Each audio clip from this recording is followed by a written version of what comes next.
Jesús dijo una vez: ningún profeta es tenido en poco, sino en su patria, entre sus parientes y en su familia. Y también dijo alguna otra vez en este planeta que quien era su hermano, su hermana, los que hacen la voluntad de Dios. Y no digo los que hacen mi voluntad. Pero es más, esto es más profundo aún. Dice que no es tenido profeta ni en su familia. Y precisamente los que son familia de Cristo son los que hacen la voluntad de Dios. Es curioso todo esto. Es curioso ver realmente cómo las enseñanzas llegan a permanecer en nosotros. Jesús ya hace como, por decirlo poco, 20 siglos que pasó por este planeta, que es prácticamente un chasquido de dedos para Dios, supongo. Y sin embargo, es muy curioso el que poca gente se haya parado a reflexionar sobre este punto. Porque normalmente siempre las cosas fuertes, las que tienen mayor contenido, mayor imagen y mayor carácter emotivo, son las que nos seducen de alguna manera.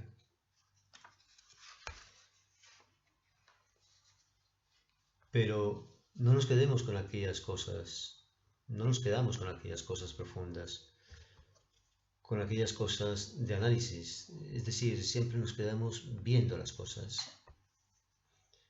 Ni miramos ni observamos. Aquí vamos a tratar de observar lo que quiere decir esto. En principio miramos, después vamos a tratar de observar. De momento, ver ya está muy visto, pues dice que ningún profeta es tenido en poco como en su patria. Ahora, ¿cuál es la patria? Es el cielo. Y ningún profeta es tenido en poco. Los parientes de Cristo, ¿cuáles son? Sus hermanos, los que son hijos de Dios. Y ningún profeta es tenido en poco. En fin, que ahora nos damos cuenta de cosas que antes ni siquiera nos habíamos parado a pensar, ni siquiera nos habíamos parado a analizar precisamente. Dice que cuando Jesús estaba en Nazaret, se preguntaba a la gente que de dónde le salían a tales cosas, y qué sabiduría es esta que le ha sido dada y cómo se hace por su mano tales milagros. Lo que veía en él era al carpintero, al hijo de María, hermano de Santiago, de José, de Judas y de Simón, y las hermanas de él, Susana y Salomé, puesto que vivían allí entre ellos, y el pueblo se escandalizaba precisamente en él. Es decir, siempre trataban de mofarse de él y siempre trataban de ponerle alguna traba. Siempre trataban de mirar, que ser bastante incrédulos para ver de qué me va a convencer a mí ahora, si es que yo vengo ya de vuelta de todo. Y yo creo que él no trataba de convencer a nadie, sin embargo lo dijo muy claramente, que ningún profeta es tenido en poco como en su patria, en su cielo, y entre sus parientes, entre sus hermanos y en su familia, entre los que hacen la voluntad de Dios. Mas él trataba que hicieran la voluntad de Dios. Viéndolo así, hasta el propio Hijo de Dios que diga esto, es algo muy profundo que la gente no ha llegado a analizar, porque la gente normalmente sí se queda en sus milagros, se queda en cosas vanas y superfluas de su existencia, y es más, cuando a la gente le dicen una cosa, a la primera de cambio, a la primera de canto, sí escuchan la palabra, pero no se quedan con ella, no retienen en sí, no la analizan, no profundizan en ella. Es más, si se le repite de nuevo la misma palabra, pues ya para ellos no significa nada, porque, como quien dice, ¿esto no lo has dicho antes? Parece como si las cosas se tuvieran que dar una sola vez y ya no darlas nunca más. porque al final y al cabo Cristo vino y murió una vez para siempre, pero para siempre, no solo el hecho de que haya muerto una vez, sino que lo ha hecho para siempre, para la eternidad, para estar con Dios y al lado del Padre. En fin, lo que miramos en Jesús es el aspecto de que caminaba sobre el mar, de que curaba a los enfermos, de que resucitaba a los muertos, aun a las niñas. Y sin embargo, él decía que él no hacía las cosas por sí mismo, sino que era Dios que obraba en él. Es muy interesante ver este aspecto en él, es decir, que por encima de todo estaba Dios en sí. Por eso él dijo muy claramente que nadie es bueno sino solo Dios. Entonces aquí ya le encontramos sentido a lo que dice que ningún profeta es tenido en poco, sino en su patria, entre sus parientes y en su familia. Es decir, a él le da igual que fuese el cielo su patria, que fuese la patria de Dios, que fuese Dios infinitamente bueno, sabio, justo y todopoderoso, que fuesen los atributos de Dios. A él le daba en poco que fuese entre sus parientes y en su familia. Los parientes, ¿qué vendrían a ser? ¿Sus hermanos o los hijos de Dios? A él le daba en poco que fuesen hijos de Dios, si él no podía concentrarse en sí mismo y hacer la voluntad del Padre. Él prefería hacer la voluntad del Padre antes que demasiado mirar a otros lados. Su palabra era sí, sí o no, no, y ya está. De eso no pasaba. Y en su familia, los que hacen la voluntad de Dios. O sea, él se concentraba eternamente en Dios, única y exclusivamente. El resto no contaba para nada, ni sus atributos, ni que fuese el cielo lo que iba a tener por recompensa. A él le daba igual. Ni que fuese una cantidad de hijos que iban a ser hijos de Dios con él, que iban a ser hermanos y copartícipes de su misión sobre la faz de la tierra. Ni en su familia los que hacen la voluntad de Dios. A él le daba igual. A él le importa solamente amar a Dios sobre todas las cosas. Porque sabiendo que amando a Dios sobre todas las cosas lo tenía todo.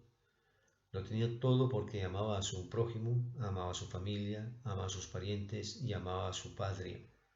Amaba al cielo, amaba a los que hacían la voluntad de Dios y amaba a los hijos de Dios, que es muy grande. Es muy grande el contenido de esta frase, por decirlo de alguna forma, porque realmente es demasiado eterna esta que dice ningún profeta es tenido en poco, sino en su patria, entre sus parientes y en su familia. En realidad, él lo que vio es que por encima de todo, aún de los atributos de Dios, porque imagino que alguna vez Dios le probó y le diría, bueno, ¿tú qué quieres de mí? A ver, le diría, bueno, tú, todo lo que tú quieres, me lo pides, que yo te lo doy. Mira, yo soy tu padre y el padre tiene que darle al hijo, pues, cosas buenas. Pues pídeme, a ver, pídeme. Yo imagino que Jesús se pondría a pensar y diría, bueno, Dios es infinitamente bueno, sabio, justo y todopoderoso. Si pido ser como Él, me rechazará como Satanás.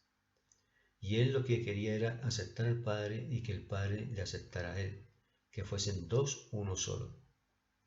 Bien, llegado el momento diría, bueno, si pido sabiduría como en Salomón, llegará un momento en que me daré a las liviandades terrenales y no aprovecharé el conocimiento de Dios. No habré misericordia, sino que habrá sacrificio. Y yo lo que quiero es misericordia y conocimiento de Dios y no precisamente holocausto. Pues muy bien, eso en cuanto a sabiduría. Y diría, bueno, Dios es infinitamente bueno, hacerme infinitamente bueno, pues siendo que en mí hay tantas cosas imperfectas que al fin y al cabo esta materia es pasajera, pero sin embargo en mí, me imagino que reflexionaría, no lo sé muy bien, pero diría más bien, en mí estaría pues sí aquella cierta imperfección que me ha sido dada y conferida a través de los tiempos, a través del pecado original, a través de Adán. Infinitamente bueno, infinitamente sabio, infinitamente justo. ¿Qué vendré? ¿A hacer justicia sobre la faz de la tierra? Me imagino que solamente le corresponde a Dios la justicia. y todopoderoso. ¿Quiero todo el poder? Y si le quito el poder a Dios, ¿con qué poder se queda Él? Pues mira, Padre, me imagino que le diría, tú eres infinitamente bueno, sabio, justo y todopoderoso, y si te quito alguna de las cosas que yo quiera para mí, tú me dices que te pida, tú te quedarías sin una de ellas. Y yo lo que quiero es que tú seas y que yo sea. Ahora bien, él tenía aún que pedir algo. ¿Qué pidió? Que el Padre fuese lo que él fuese y él fuese lo que el Padre fuese. ¿Y qué hizo Dios por lo que pidió? No le pidió como Salomón, que le pidió solamente sabiduría para gobernar a este pueblo en paz. Y sin embargo, en tiempos de Jesús fue de mayor sabiduría que en tiempos de Salomón, porque los lirios del campo hilaban y tejían y Dios vigilaba por ellos. Y aún vosotros, le decía a la muchedumbre, sois mejores que ellos, sois mejores que que los lirios del campo. Y ni aun el propio Salomón, en toda su magnificencia y en toda su gloria, se vistió como uno de ellos. O sea, que era mayor, mucho mayor, la sabiduría que hubo en tiempos de Jesús que la que existió en tiempos de Salomón. Eso en principio. Ahora, el Todopoder no lo quiso más que Satanás para sí y por eso fue desterrado a los profundos infiernos, y entonces la luz prevaleció sobre las tinieblas. Infinitamente bueno y sabio, infinitamente justo. Infinitamente justo. Me imagino que la venganza es mía, dice el Señor, y el único que realmente sabe hacer sus cosas y el único que realmente es bueno, nadie es bueno sino solo Dios.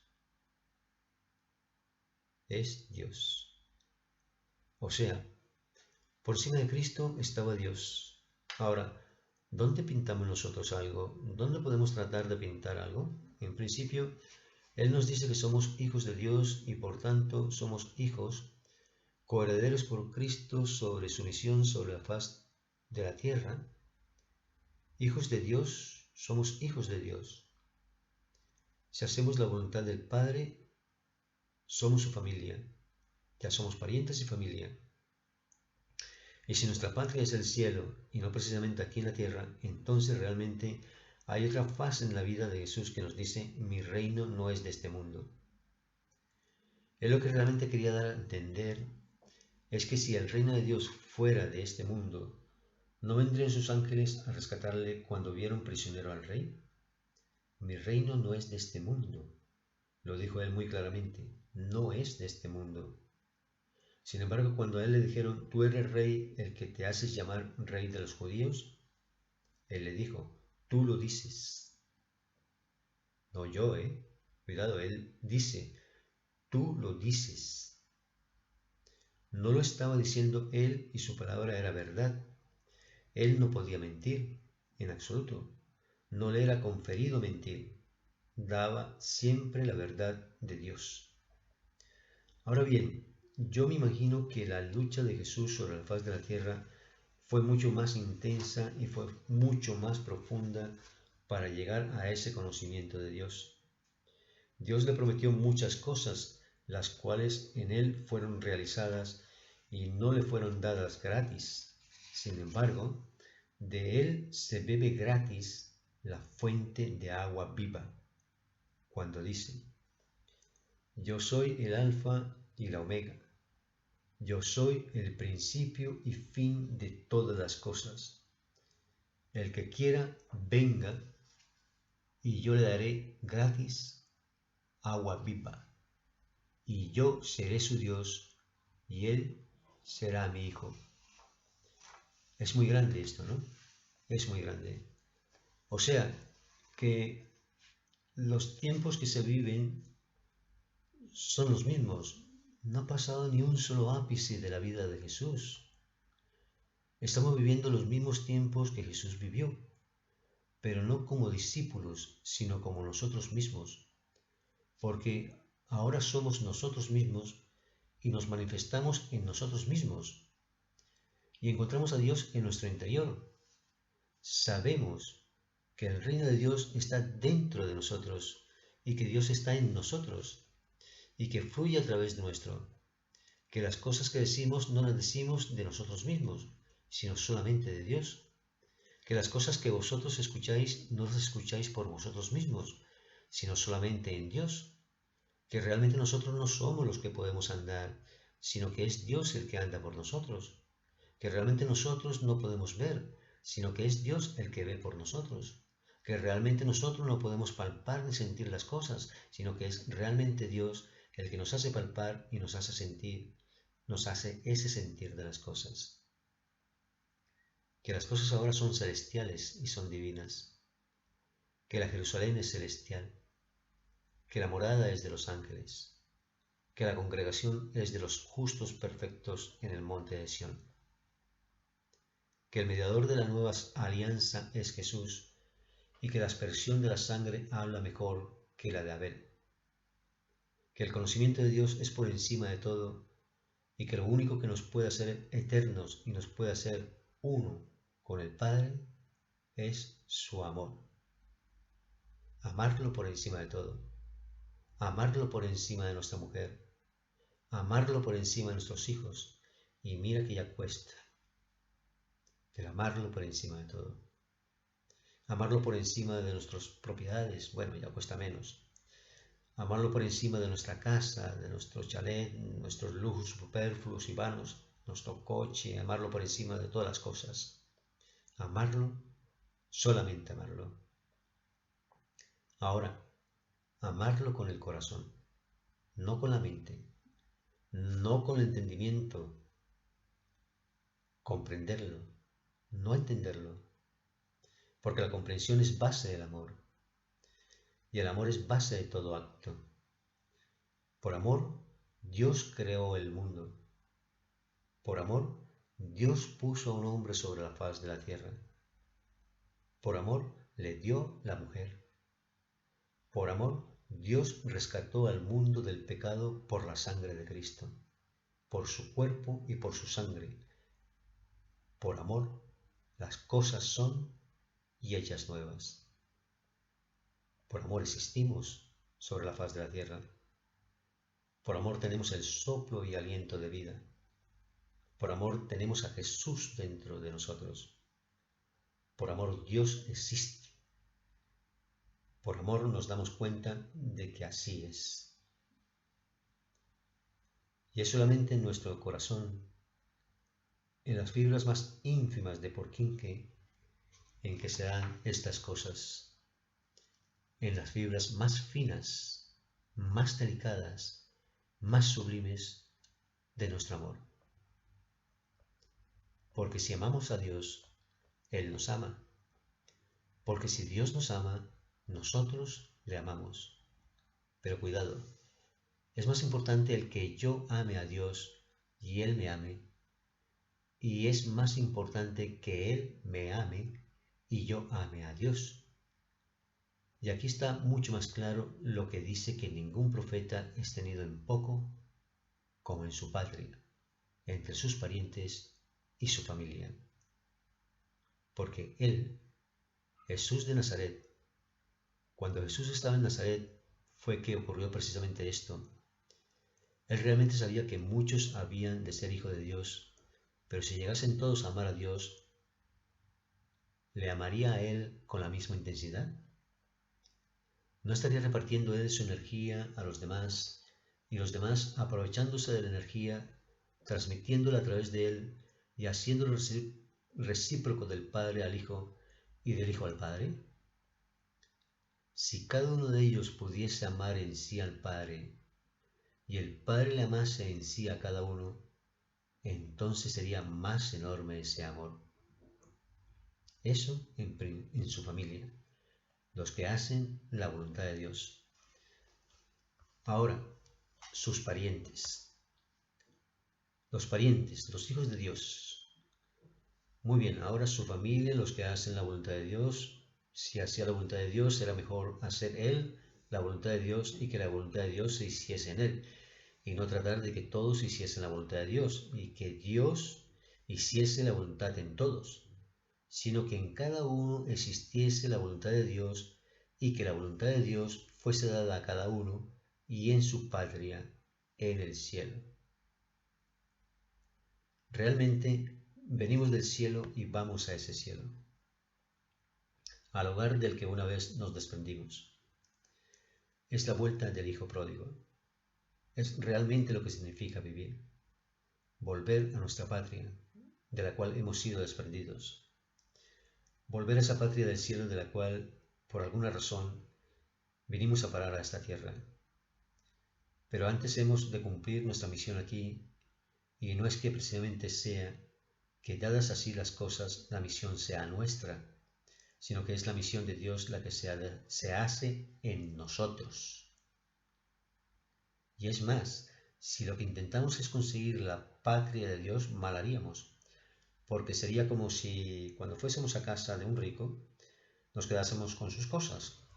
Es bueno, por ejemplo, en casa de un rico que tú vayas y te intereses por sus cosas y de alguna forma le digas: qué hermoso cuadro, oh sí, es del siglo XII, muy bien, estupendo, fantástico, es del siglo XII, qué bien, qué increíble, sí, sí, y aquella es del siglo... Ya empieza a interesarte por ti, ve que hay un cierto hálito que tú te intereses por sus cosas y entonces él empieza a interesarse por ti. Hablo de la casa del reino, ¿eh? Hablo del Señor Todopoderoso, ¿no? Entonces, si vamos única y exclusivamente para decir, bueno, regálame ese cuadro, seguro que el rico no te lo va a regalar porque dirá: bueno, usted no sabe cuánto me ha costado a mí este cuadro. Ah, no, no, yo no sé. Pues mire, calcule tantos millones de pesetas o de dólares, es igual. A lo mejor también lo compró en el extranjero. Ah, sí, sí, sí. Entonces, ¿qué hace ahí colgado? Con tantos millones ahí colgados, ¿qué hace con un cuadro ahí colgado? Lo menos que puede hacer es vendérmelo. Véndamelo. Ah, no, yo no puedo venderlo. No puedo vender porque el cuadro es mío. Y mire, está el cuadro ahí porque yo quiero que esté ahí, porque me hace ilusión verlo ahí que verlo en casa suya. Que al fin y al cabo, ¿usted qué va a hacer cuando compre el cuadro? A ver, ¿no lo va a colgar en su propia casa? Y no lo va a decir que simplemente se desprende usted de unos millones para darte el lujo de tener o no tener. Entonces, yo creo que de lo que más se trata, precisamente, es de desprendernos. Y aquí ya se ve el desprendimiento, cuestión de la patria, el cielo. Desprendernos precisamente y ver realmente que en Dios no hay acepción de personas. Cuidado, ¿eh? Nos acepta a todos por igual. Entonces aquí está algo más profundo aún, ¿no? Porque se trata de lo siguiente. No puedo ir en principio a buscar el tratar ser como Dios, aunque cuidado, también nos ha dicho: sed perfectos como mi Padre Celestial es perfecto. De momento, aquí no somos perfectos. Ahora, en el cielo probablemente aumentemos en esa perfección durante el infinito. Pero supongamos, y es una realidad, somos infinitos, ¿no? La eternidad es infinita y Dios es infinitamente X, o sea, bueno, sabio, justo y todopoderoso. Ahora bien, cuando yo vaya a la casa del Padre, cuando yo vaya a la casa de Dios, ¿qué le tengo que pedir? ¿Que me regale el cuadro? ¿Que me regale, por ejemplo, el ser todopoderoso? ¿Que me regale, por ejemplo, el ser infinitamente bueno? ¿O infinitamente sabio? ¿O infinitamente justo? No. Yo creo que a Dios hay que dejarlo ser como Él quiere ser, ¿no? Para que en nosotros se haga su obra. Me parece que esto de la cuestión de la patria, que es el cielo, dice que ningún profeta es tenido en poco como en su patria, o sea, es mejor entrar por la puerta estrecha. Ese desprendimiento de decir y manifestar ampliamente: no nos pertenecemos. Pertenecemos a Dios única y exclusivamente. Prácticamente la patria no es terrenal, es una patria celestial. Y es más, en la consecución de esa patria, no vamos al cielo precisamente para conseguir la patria, vamos al cielo simplemente porque allí está Dios. Es decir, cuando nos encontremos ante un inmenso paraíso, no nos sobrecojamos y digamos: oh, qué hermosura tan grande, ay, y empecemos a coger los frutos que haya por ahí. Me imagino que si eso es del Padre, que es todo poder, a Él solamente le pertenece y Él sabrá qué lugar darnos. si es que nos corresponde alguno, si es que nos lo hemos sabido ganar aquí, mientras estuvimos de paso por la tierra. Yo creo que realmente esta frase así dicha, superficialmente mirada, no tiene casi ningún sentido. Siempre decimos, sí, ningún profeta lo es en su paz, en su tierra y ya está, Santas Pascuas. Ahora, eso es simplemente ver y mirar, pero falta observar. Nosotros hasta ahora hemos mirado, solamente hemos mirado. Hemos prescindido del común de la gente que dice, bueno, ningún profeta es tenido tan poco como en su patria y ya está, Santas Pascuas. Nosotros hasta ahora hemos mirado, nos hemos detenido en que su patria es el cielo, sus parientes son los hijos de Dios y su familia los que hacen la voluntad de Dios. Bueno, en fin, ahora, ¿qué nos falta? Observar. Cuidado, esto ya son palabras mayores, ¿eh? Esto no es cualquier cosa, no, es observar. Observar es algo mucho más profundo. Observar es contemplar eternamente a Dios y no quitarlo nunca de nuestro corazón. Es estar única y continuamente con Él. Observarlo siempre. Sentir cómo va llenándote el ser, cómo va llegando a ti paulatinamente, cómo se va acrecentando su amor en ti y dar de ti todo tu amor a Él. Sentir de qué manera Dios se hace en nosotros y nosotros podemos hacernos en Él. Sentir cómo fluye esa agua viva, cómo fluye esa eternidad, cómo fluyen esos instantes de bello fluir hacia Dios y hacia nosotros. Encontrar que realmente nos realizamos en Dios, que realmente nos perfeccionamos en Él, solamente en el Padre, realizarnos íntegramente en Él. Que Dios, en estos momentos tan sublimes, nos ve y nos contempla como a sí mismo, se ama a sí mismo. ¿Comprendéis ahora lo que significa vivir en Dios? ¿Comprendéis ahora lo que significa existir en Dios? ¿Comprendéis ahora lo que significa ser en Dios y Dios en nosotros? Pero dentro de nosotros, sentirlo, saber que fluye a través nuestro y que nosotros podemos fluir a través de Él, que Él se hace uno con nosotros y nosotros nos hacemos uno con Él, que Él se hace pequeño y nosotros nos hacemos grandes, que nosotros nos hacemos pequeños y Él se hace grande, que siempre somos uno y otro y solo uno, que somos una eternidad, que amamos y comprendemos, que profundizamos en el aspecto divino, que Dios lo es todo. Y en estos instantes acordarnos única y exclusivamente de Él, de que anida en nuestro corazón, de que existe para hacernos ver esa luz eterna que brilla y brillará siempre, de que el amor de Dios es por encima de todas las cosas, de que Dios da a cada ser un corazón nuevo y un espíritu nuevo, de que nos hace eternos y nosotros nos hacemos eternos en Él, de que Dios es eterno, de que Dios nos ama y nosotros le amamos, de que Dios reconoce en nosotros el ser y nosotros reconocemos el ser en Dios.